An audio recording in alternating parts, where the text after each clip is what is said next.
Pa paralajmërim, një britme e tmerrshme shpoi ajrin. Ishte një hingëllim që askush nuk e kishte dëgjuar më parë. Të gjithë u kthyen njëkohësisht dhe pan atë që suhiqej më nga sy. Në hyrje të sheshit, mes shtëpive me çati tjegulle, hyri duke vrapuar një kal i mbuluar nga flakët. Ishte Ardi, kali i fshatit, dikur krenaria e stallës së Lekas, tani, trupi i tij digje i të ri, krifa përpinte zjarr, koka tundej e përplasej, dhe hingëllimat përziheshin me kërcitjen e mishit që digjej. Një erë e rënd tymi dhe djegjeje u përhap me shpejtësi. Mira, e re dhe e ndjeshme, mbuloi fytyrën me duar, duke bërtitur, Zoti ynë jo. Fshatarët u tronditën. Disa ikën me vrap, duke lënë mallin në përtezg. Të tjerë qëndruan të ngrirë në vend, me sytë hapur dhe zemrën e ngurtësuar. Iliri, plaku me mjekër të bardhë, tunte kokën, ndërsa fytyra i shndriste nga flaka që përhapej. Ishte sikur kujtime të vjetra e përpinim nga brenda. Kreshniku ndjeu trupin t'i dridhej. Frymëmarrja ju bë e ngurtë, sikur mushkërit ishin mbushur me hi. Djersa e ftohtë i rrëshiste mbi shpinë. Ai duhej të ikte, të shpëtonte, por sytë e kalit e mbajtën aty. Ishte pamja më e pabesueshme, mes flakëve që përpinin çdo qime të trupit, sytë e Ardit mbetën të kthjellët, të hapur, të gjallë. Ata nuk ishin sytë e një kafshe që po vdiste, por sytë e dikujt që kërkonte ndihmë, që dërgonte një mesazh. Shpejt, shuajeni zjarrin. Bërtiti Leka, duke u përpjekur të afrohej me një kovë uji. Jo shikoni sytë e tij, pëshpëriti Mira, duke mos e larguar shikimin. Flakët shpërthenin mbi trupin e kalit, por ai nuk binte. Qëndronte në këmbë, i lëkundur, por i palëkundur, sikur sfidonte vetë ligjin e natyrës. Për çdo hap që hidhte, kaldrëmi dridhej.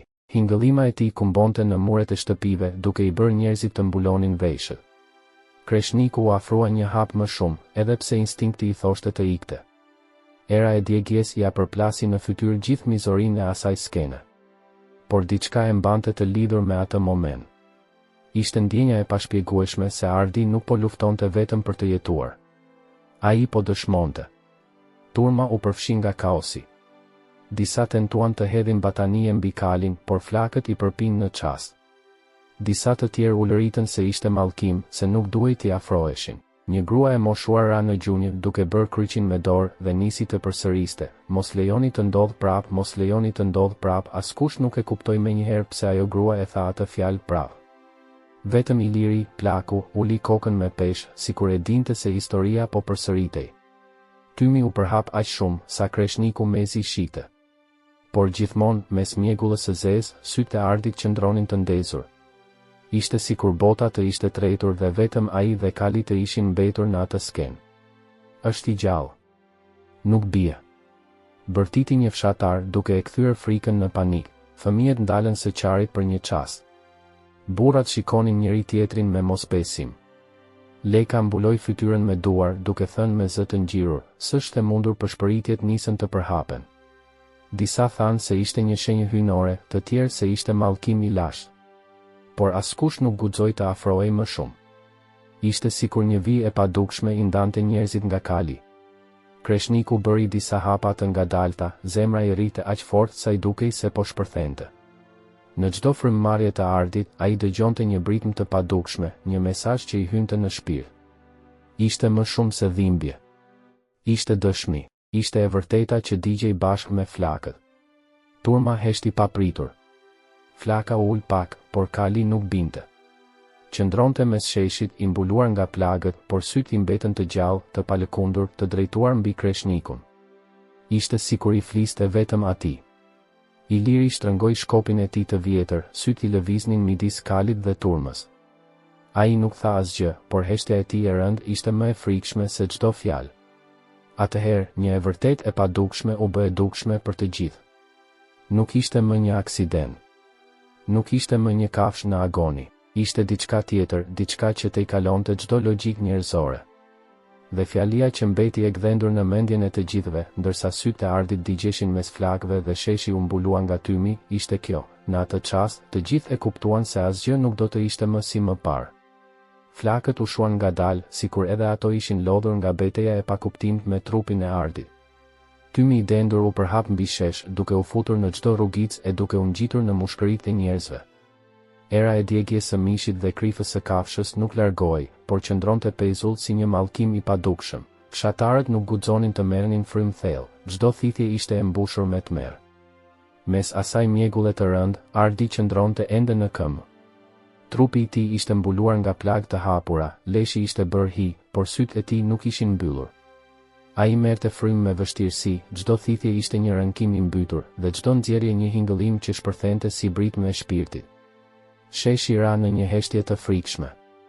Ishte e parë që pas kaosit, asnjë njeri nuk bëzante.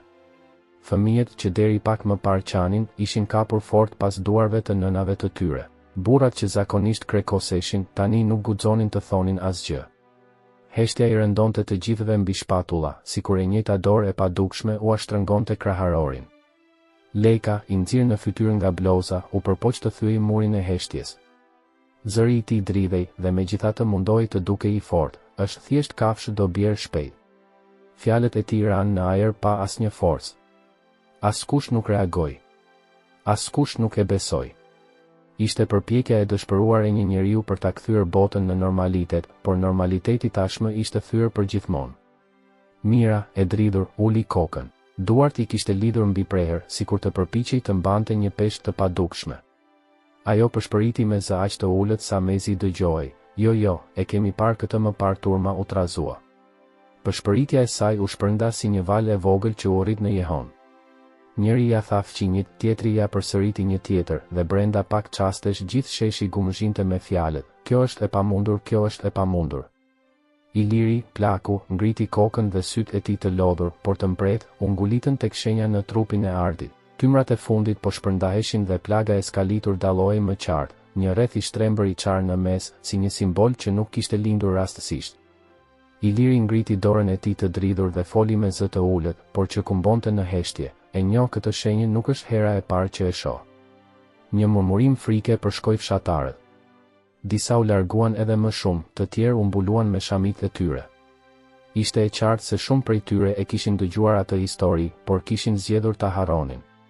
Kreshniku e ndjeu gjoksin t'i shtrëngohej si kur më parë. Zemra i rrite aq fort sa i dukej se do t'i çahej brinjët. Instinkti i thoshte të ikte, por diçka më e thellë e mbante aty. Ishte si një fije e padukshme që e lidhte me sytë e kalit. Sa më shumë që përpiqej të largohej, aq më shumë ndjehej i mbërthyer. Një burr tjetër, i trembur, tha me zë të lartë, nuk ka si të jetë gjallë. Kjo është mallkim. Fjalët e tij ndezën turmën. Disa filluan të bënin shenjën e kryqit, të tjerë përshpëritën lutje. Por askush nuk guxonte të afrohej më pranë. Heshtja u kthye përsëri, një heshtje e trashë, më e rëndë se më parë. Në mes të atij qetësimit të frikshëm, Ardi lëvizi ngadalë kokën dhe i nguli sytë përsëri Kreshnikut. Ishte sikur çdo fjalë e pashprehur e turmës, çdo frikë dhe çdo kujtim i errët të ishin përmbledhur në atë shikim. Kreshniku e kuptoi se ajo shenjë në trupin e kalit nuk ishte thjesht një plagë. Ishte një mesazh. Një sekret që fshihej mes tyre dhe që tani po dilte në sipërfaqe. Ai ndjeu peshën e asaj të vërtetë në gjoksin e tij, sikur një gur i madh e shtypte dhe nuk e linte të merrte frymë. Turma mundoi të kthehej tek përditshmëria. Disa gra mblodhen shpejt tezjet e tyre, sikur gjithçka të mund të fshihej me ikjen e tregut. Por asnjëri nuk e besonte se dita mund të vazhdonte normalisht. Të gjithë ndjenin se diçka e errët, e fshehur për vite, ishte zgjuar përsëri. Iliri mbylli sytë dhe tha me zë të rëndë, në këtë heshtje, më shumë se zjarri, fshihet e vërteta që s'duam ta shohim. Askush nuk guxoi t'i përgjigjej. Fjalët e tij ranë mbi turmën si mallkim. Kreshniku, duke qëndruar ende përballë kalit, ndjeu se fryma e tij ishte bërë njësh me frymën e Ardit. Çdo marrje fryme e kafshës së djegur ishte edhe e tij, dhe në atë moment ai e kuptoi diçka që nuk donte ta pranonte. Fati i tyre ishte lidhur përgjithmonë. Tymi filloi të shpërndahej dhe drita e pasdites ra mbi trupin e djegur të Ardit. Shumë kush mendoi se kali do të binte më në fund, por ai qëndroi ende në këmbë, si një monument i dhimbjes dhe i së vërtetës që nuk mund të fshihej më.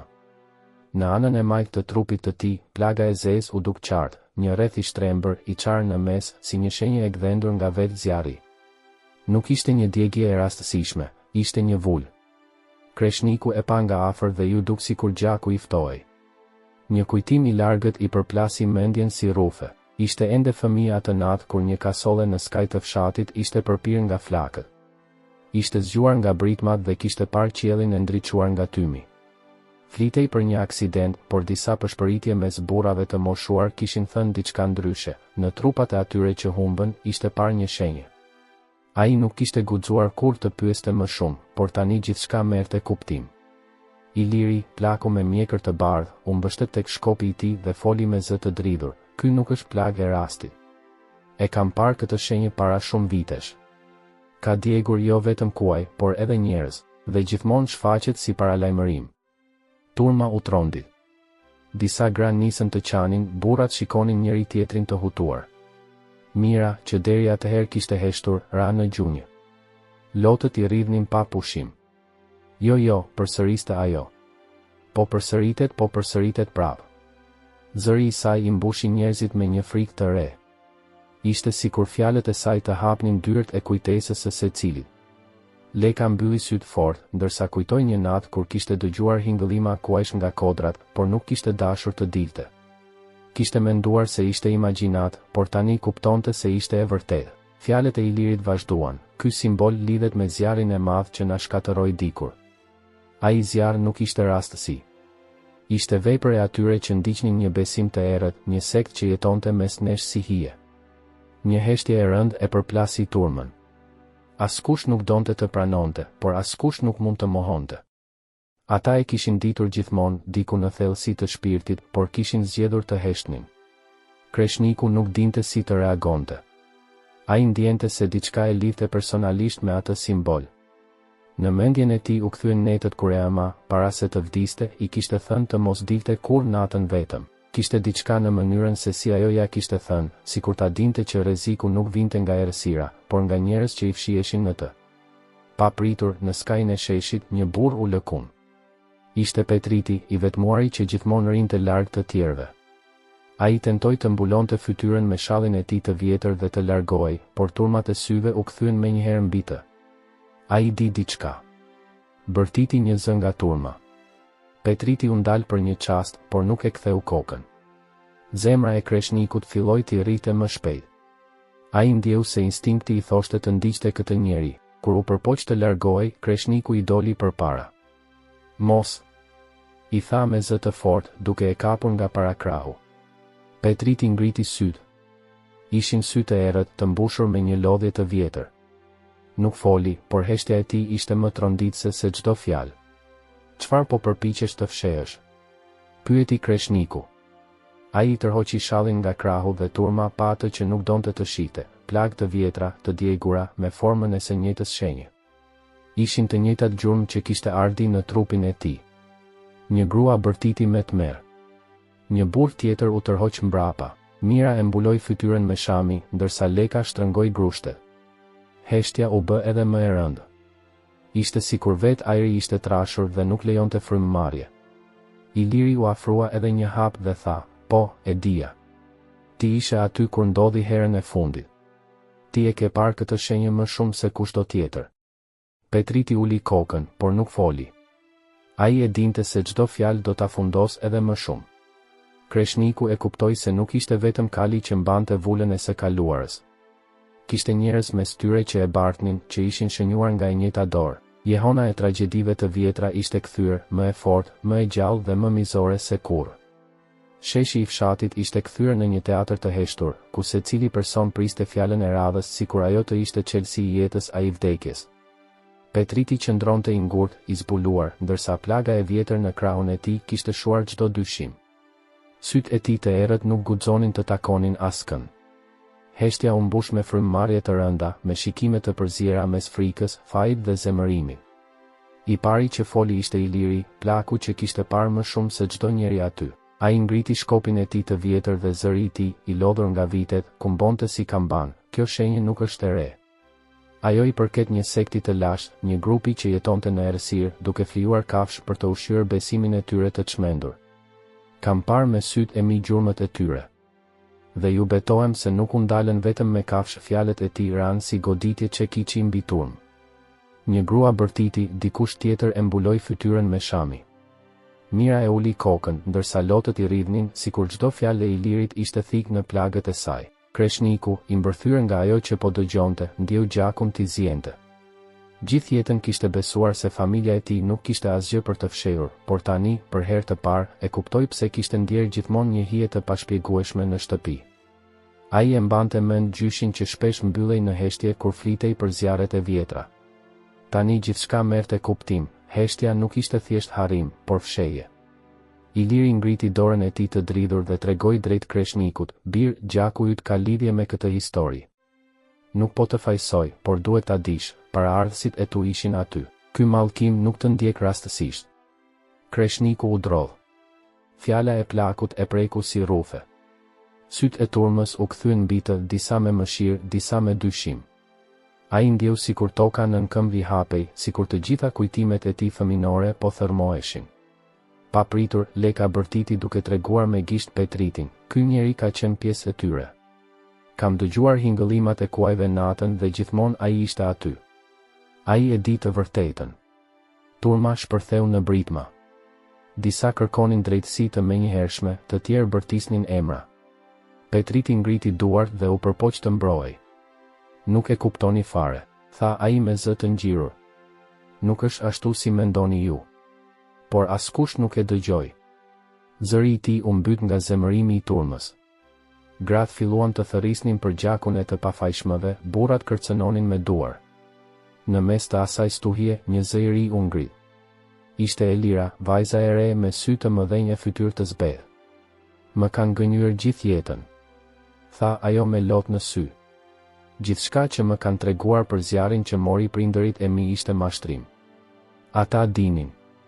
Të gjithë dinin dhe askush nuk foli." Turma u qetësua për një moment. Fjalët e Elirës ishin si një thikë që shpoi errësirën e vjetër, një heshtje e rëndë pasoi. Ishte e pamundur të mohohej më. Mira nisi të qaj me zë, duke kujtuar burrin e saj të humbur në rrethana të mistershme. Leka shtrëngoi dhëmbët, duke u kujtuar për netët kur kishte parë tym në kodra, por kishte mbyllur derën dhe ishte shtirur sikur nuk kishte parë asgjë. Petriti, i shtyrë në qoshe, shpërtheu, "Ju nuk kuptoni. Mendoni se ky është krim, por është rrit. Është domosdoshmëri. Ju s'mund ta ndalni dot atë që ka nisur shumë kohë para nesh." Turma e përplasi me britma. Disa burr u hodhën përpara për ta kapur, por Kreshniku i ndaloi me dorë. Ai nuk donte që e vërteta të humbiste në një hakmarrje të shpejtë. Ai i nguli syt Ardit, kalit që ende qëndronte i plagosur, por gjallë. Shenja në trupin e tij digjte më fort se çdo provë tjetër. Ishte dëshmi që nuk mund të fshihej. Në atë çast, Kreshniku e kuptoi se nuk ishte rastësi.